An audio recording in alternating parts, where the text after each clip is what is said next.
plano ng mga Duterte. Biruin ninyo, nagbabayad pala ang mga Duterte talaga, gumagastos ng maraming kwarta. O mga kababayan ko sa Cebu, maayong buntag. Yung pong nagpalugaw sa inyo. Yung nagpalugaw, eto, binisto. Ay biruin nyo, gumagastos ng napakalaking pera para ho, mga kababayan, pabagsakin lang si Pangulo. Ayan ho sariling kababayan ang nambibisto. Bakit? Kasama ho pala mukhang kasama pa si ate sa pagpaplano mga kababayan Naku, malupit ho ito mga kababayan ko. Ilakas nyo ho yung inyong volume at pakinggan yung maigi ang ibubunyag netong si ate, mga kababayan ko. Pakinggan yung maigi. Eto na, mga kababayan. Pasok! Mayong adlaw sa tanan, no? Alam mo, sa totoo lang, hindi ako nakapasok ngayon, no? Bakit? Ang daming mga transaksyon na pa-reschedule ko dahil sa mga psychopath na putang ina. Galit na galit dahil as per pa sa source namin, gumastos sila ng milyon-milyon para pabagsakin lang ang Pangulong Marcos. Nako! Kita nyo? And then, at the end of the day, hindi sila nanalo. Alaka. Hindi nanaig ang mga demonyo. Okay? Tapos ngayon, no, pag-iinitan ka, kasi meron silang pinamisahan. Nako. Itong putang inang kapitbahay namin, no? Na isa ding psychopath din, no? Well, birds of the same feathers flock together. Na after sa 21, no? Is,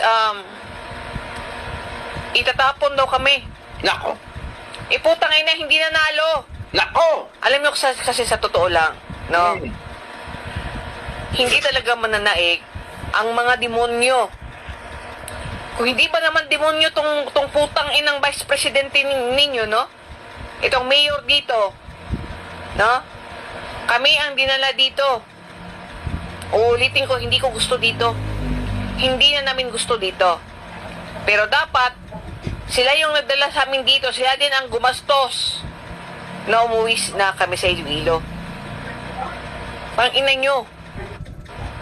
Diba? Sa totoo lang. Putang ina nyo. Biruin mo, no? Anong plano daw? As per sa source ko, yung susugurin yung Malacanang.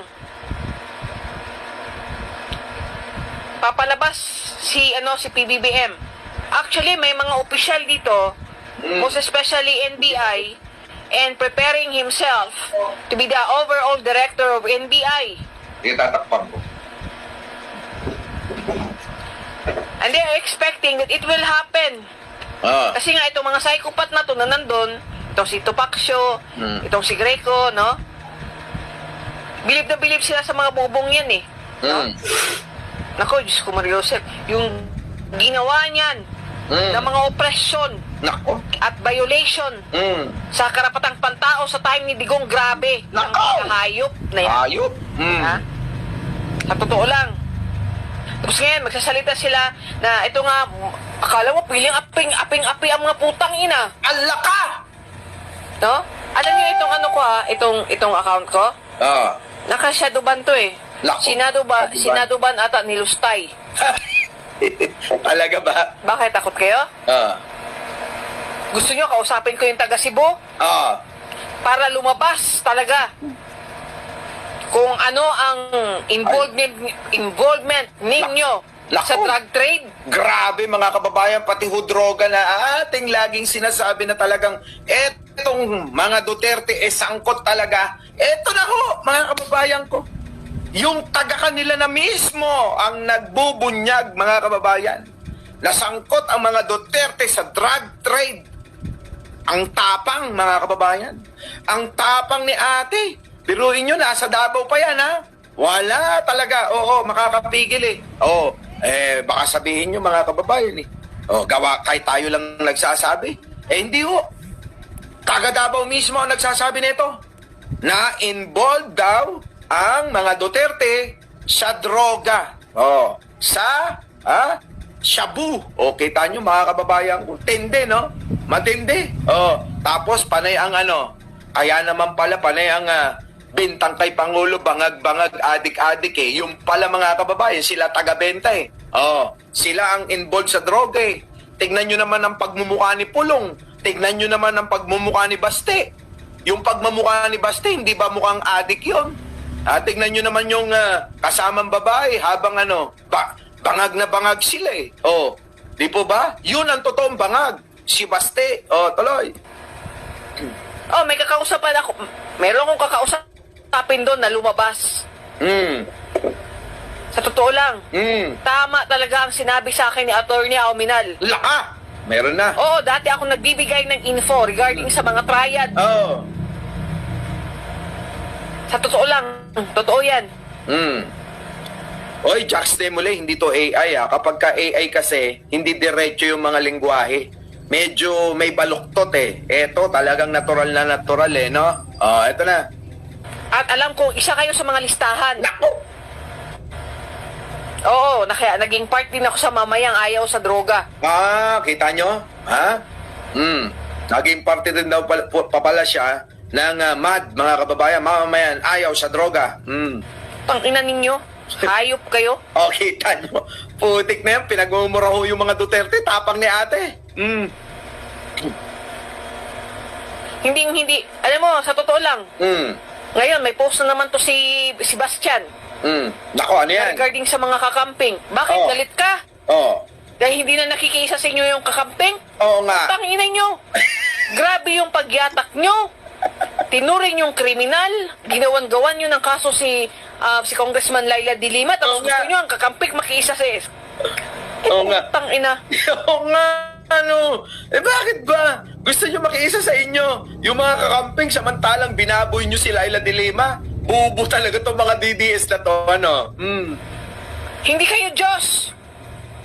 At ang bansa is not all about sa fucking Duterte. Nako! It is all about the Filipino and it is all about the taxpayer. Oo nga. Hindi kayo Diyos. Oo nga. Piling lang ni Sara. Kita nyo naman, piling ni Sara, Diyos siya. Di ba lahat pwede? Kasi nga, kailangan ituring na prinsesa. Di ba? Si Sara Duterte. Alam nyo, tama si ate. Piling etong mga Duterte, abay, Diyos. Sa Pilipinas eh. Oh. Di ba? Pero si Sara, kapag nasa ibang bansa, mga kababayan, mamamayan, ayaw kay Digong. Di ba? Si Sara, pag nando doon para hong maganda pa ho yung mga pulubi doon eh. Sa totoo lang. Putang ina nyo. Pinaulanan ng mura tong mga DDS, Ito lalo na, itong mga Duterte, Pinaulanan ng mura ho. Gago. Pahabol pa. At itong mga fiscal dito, hindi lang dito sa Davao City. No? Sa Davao City daw, yung mga piskal. Meron lang akong kinukuha na mga na mga ebidensya. Ano yan? Sa totoo lang. Nako, may ebidensya na hong hawak. Kinukuha pa pala. May kinukuha. Mag-ingat kayo, Jojo Chavez, Mag-ingat kayo. May kinukuha na hong ebidensya. Etong si ate. Sabi ni Benji Bernardo.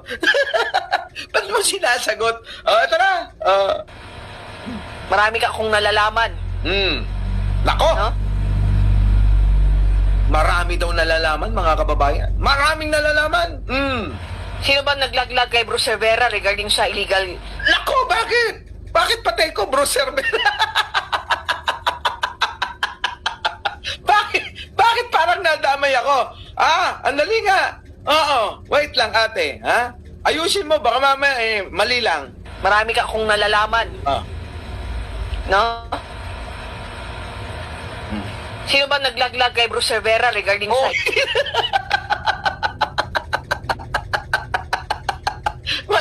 Malamang ho ito Malamang ho ito si ate Nanonood sa atin lagi ito. Oy, shoutout sa'yo ate Rivera pala yun Pero Cervera kasi binabanggit Isa pa, mga kababayan na. Isa pa. Ito na. Ito na. Marami ka akong nalalaman. No? Sino ba naglaglag kay Bruce Cervera regarding sa... Kita nyo, si Rivera talaga binanggit eh. Iba yung, kilala ko yung Bruce Rivera, yung namatay na bading. Oo, di ba? Yung attorney Bruce Rivera. Hindi yung si Rivera, ate. Baka mamaya sabihin ka mag-anak ko eh. Oo, kaya ako eh, anti-Duterte. Ha? Baka mamaya sabihin ka mag-anak ko, tapos kaya ako anti-Duterte. Eh, yung Bruce Rivera na yung DDS yun eh. Di ba? DDS yun. Eto na. Alam niya. Eto na. Yung sa illegal arm deal. Ang totoo nun, is hindi, Sara naman talaga nag-utos sa kanya at saka si Bato. And then lately, nilaglag nila yung tao. Diba? Kita nyo mga kababayan ko, nilalaglag ho nila yung kanilang mga kasama. Ganun ho kasama itong kampo ni Duterte. Kapag hindi ka na kailangan, Catherine Galpo, bro, Cervera po ba? Hindi. Bruce Rivera. Oo, nabanggit lang yung apelyido ko. Sige na. Yun. Sino? Ang ina nyo. Oo, kita mo. Diba? Alam ko yun. Alam niya yun. Ang ina nyo. Kita nyo? Ano kaya yung alam ni ate? Andali balikan natin. Ano yung alam mo ate? Game. City, no? Meron na akong kinukuha na mga mga ebidensya. Ano yan? Sa totoo lang. Marami ka akong nalalaman. No? Sino ba naglaglag kay Bruce Cervera regarding sa illegal arm deal? Ang totoo nun, is hindi, Sara naman talaga nag-utos sa kanya at saka si Bato. And then lately, nilaglag nila yung tao. Hala ka! Grabe, no? Si Bato daw at saka si Sara ang nag-utos, mga kababayan. Kaya siguro nai-issue tong dalawa eh. Si Bato at saka si Sara naging magjowa eh. Diba, John Paldas? Thank you naman. Ano? Tuloy. Diba? Alam ko yun. Alam niya daw yun. Ang ina nyo. May mura pa. Sabi, inang-ina niyo. At indireto si ate. Eto na. Tapos ito naman si Pulong. Kung akala mo kung magsita na bangag si, putang ina. Tingnan mo nga yung itsura. Pangulo. Ang pamilya ng Pangulo, mga anak ng mga Pangulo, sa inyo. Layo. Diba ate, tama ka. Ang layo ng itsura ng mga Duterte sa itsura ng anak ng Pangulo. Kita nyo naman yung pong si Kitty, no? Mga kababayan ko eh. Oo eh. Pinatatuan ho dito sa gitna ng suso eh. Dito ho siguro hinahawi yung susong ganun habang tinatatuan nilalamas ng ganire. Di ba? Mga kababayan? Tindi no. Si Basti, tingnan nyo naman yung mga tato. Abay, mga kababayan malayong malayo ho sa tato yung tato ko mga kababayan tingnan nyo si Jesus Christ yung tato ni Basti parang tinatuan sa preso. Ano po mga kababayan? Tuloy. Oy, Laila Collins. Magpayanig ka naman. Putang ina nyo. Akala ko okay na. Meron pa palang pahabol si ate. Tuloy. Gago.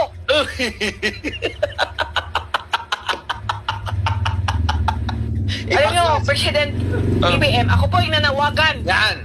Ano yung panawagan? Baliktarin nyo na ang tatsulok dito sa Davao City. Hala ka. Na hindi naman naik itong mga putang inang triad na to. Nako, triad pala itong Hayop? Mga hayop, mga inang-ina, mga triad pala. Itong mga Duterte, mga kababayan ko. Grabe, no? Hayop. Kasi perwisyon na Perwisyon. Totoo lang. Ako gusto ko na umuwi sa Iloilo. Laka. Mas safe pa nga ang Iloilo kaysa dito. Alaka. Eto, fake news pala. Yung sinasabi nila na safe daw ang Davao City, fake pala yun. Sinasabi ni ate, mas safe daw ang Iloilo. Pero totoo, mga kababayan ko. Totoo. Taga dyan ho tatay ko Taga Iloilo tsaka Antique. Kita nyo mga kababayan ko? Diba? totoo naman ho eh. Mas safe pa nga ho sa may ano eh. Sa amin, sa may... Diyan sa may ano. Di ko nababanggitin kung saan. Basta mas safe sa amin. Di ba? Kasi dito, no? Ang dami-daming mga mga ano eh, mga, ano tawag dito? Ano? Yung mga pakitang ano lang, kunwari, putang ina, yung ano nga, nahuli nga ni General Torre na dalawa yung logbook.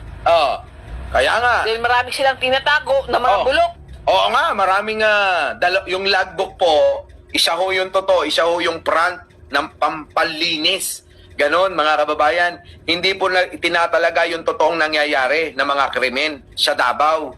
Pero yung isa, nandoon talaga yung katotohanan. Na-discover ho ni General Torre. Totoo yun, dinadaya eh. Dinadaya ng mga Duterte ang mga ganyan. Magaling ho silang mandaya, magaling ho magpakitang tao. Tama naman si ate rito eh. Magaling talaga, magpakitang tao. Putang ina nyo? Putang ina nyo rin. Itong naging kasama ko sa religious group, sa Katolik. Putang ina mo. Alam ko lahat. Siguro mga kababayan ko, gagawa tayo ng show, tambalang Romel Orculio at saka tong si ate, tambalan, Orculio at saka si ate. Oo, ang inyo mapapakinggan sa araw na ito. Naku, mga kababayan ko, sarap siguro manood. Si Romel Orculio, kilala niyo po ba yon? Si Kuya Romel. At saka si ate, magtambalan sila, pwede, eto. Sa totoo lang. Sa totoo lang daw Huwag kang pera. Gaga ka. Gaga. Kunti ka na lang, papahiyain kita, papangalanan kitang putang ina ka. Sino ba yan, ate? Totoo lang. Sino? Pangalanan mo na. Ako, punong-puno na. Punong-puno na sa mga hayop na to. Punong-puno na daw si ate. Ako yung isang nananawagan na baliktarin na ang sulok. Tatsulok. Pangulong Ate, pag binaliktad natin yung tatsulok pa rin yun. Iniisip ko kanina eh. Pag binaliktad mo yung tatsulok pa rin yun. BM. Ano? So namin makita yung talagang pagbaliktad ng tatsulok. Dahil sumusobra na itong mga hayop na to eh. Grabe. Huwag kang maniwala sa mga putang inang to. Oo nga. Ngayon, sino naman? NBI Davao? Ang hawak nitong, itong sa flood control dito sa Davao? Wala yan. Kainuman yan ni Baste at sa kanipulong. Alaka! Wala pala kung yung mga NBI daw na hahawak daw dyan sa flood control sa Davao para mag-imbestiga, wala daw mangyayari. Bakit? Mga kababayan ko kainuman daw ni Baste Wala ho, Mr. President, yung mga NBI daw sa Davao ay kainuman ni Baste ayon kay ate.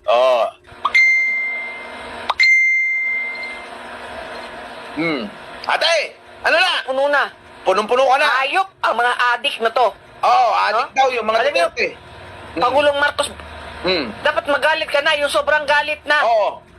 Mr. President, magalit ka na daw, yung sobrang galit. Yung kapag nakita mo si Sara, patatadyakan mo kay... Ulitin mo, Boss Mike. Yung bang pag nakita mo si Sara, patadyakan mo kay Vice Ganda. Ganong galit ang gusto ni ate, ito na. Dahil actually, kung ano yung tinatawag nila sa'yo, sila yon. Allah ka. Ito mga magkakapatid na mga demonyo. Magkakapatid na demonyo ang tinutukoy niya mga kababayan ko, ay, ang mga Duterte siblings. Itong si Sara, Pulong, Baste, Kitty Duterte, Yung po yung tinutukoy Mga kababayan sa mga bagong dating, panoorin nyo ito ng buo. Ito mga kababayan ko panoorin nyo ng buo ito na mga kababayan, panoorin nyo ng buo. Pasok ate. Mayong adlaw sa tanan, no? Alam mo, sa totoo lang hindi ako nakapasok ngayon, no? ang daming mga transaksyon na pa-reschedule ko dahil sa mga psychopath na putang ina, galit na galit dahil as per pa sa source namin, gumastos sila ng milyon-milyon para papagsakin lang ang Pangulong Marcos. And then, at the end of the day, hindi sila nanalo. Hindi nanaig ang mga demonyo. Okay? Tapos ngayon, no? Pag-iinitan ka, kasi meron silang pinomisahan. Itong putang inang kapitbahay namin, no? Na isa ding psychopath din, no? Well, birds of the same feathers flock together. Na after sa 21, no? Is, itatapon daw kami. Putang ina, hindi nanalo. Alam mo kasi sa totoo lang, no? Hindi talaga mananaig ang mga demonyo. Kung hindi ba naman demonyo tong putang inang vice presidente ninyo, no? Itong mayor dito, no? Kami ang dinala dito. Uulitin ko, hindi ko gusto dito. Hindi na namin gusto dito. Pero dapat, sila yung nadala sa amin dito. Sila din ang gumastos na umuwi na kami sa Iloilo. Pang ina nyo. Diba? Sa totoo lang. Putang ina nyo. Biruin mo, no? Anong plano daw? As per sa source ko, yung susugurin yung Malacanang, papalabas si PBBM. Actually, may mga opisyal dito, most especially NBI, and preparing himself to be the overall director of NBI. And they are expecting that it will happen. Kasi nga, itong mga psychopath na to na nandun, itong si Tupacio, itong si Greco, no? Bilib na bilib sila sa mga bubong yan, no? Nako, Diyos ko Mario Joseph, yung ginawa niyan na mga opresyon at violation sa karapatan ng pantao sa time ni Digong, grabe, yung pagkahayop na yan. Ha? Sa totoo lang. Tapos ngayon, magsasalita sila na ito nga, akala mo, piling aping-api ang mga putang ina. No? Alam niyo itong account ko? Naka-shadowban to Sinadoban ata ni Lustay. Bakit takot kayo? Gusto nyo kausapin ko yung taga Cebu? Para lumabas talaga kung ano ang involvement ninyo sa drug trade. Oh, may kakausapan ako. Meron akong kakausapin doon na lumabas. Sa totoo lang, tama talaga ang sinabi sa akin ni Attorney Auminal. Oo, dati ako nagbibigay ng info regarding sa mga triad. Sa totoo lang, totoo yan. At alam ko, isa kayo sa mga listahan. Oo, kaya naging part din ako sa mamayang ayaw sa droga. Tangina ninyo, hayop kayo. Hindi, alam mo, sa totoo lang, ngayon may post na naman to si Sebastian na regarding sa mga kakamping. Bakit galit ka? Dahil hindi na nakikiisa sa inyo yung kakamping? Putang ina nyo. Grabe yung pagyatak nyo. Tinuring yung kriminal. Ginawan-gawan nyo ng kaso si Congressman Laila de Lima. Tapos gusto nyo ang kakamping makiisa sa putang ina. Hindi kayo Diyos.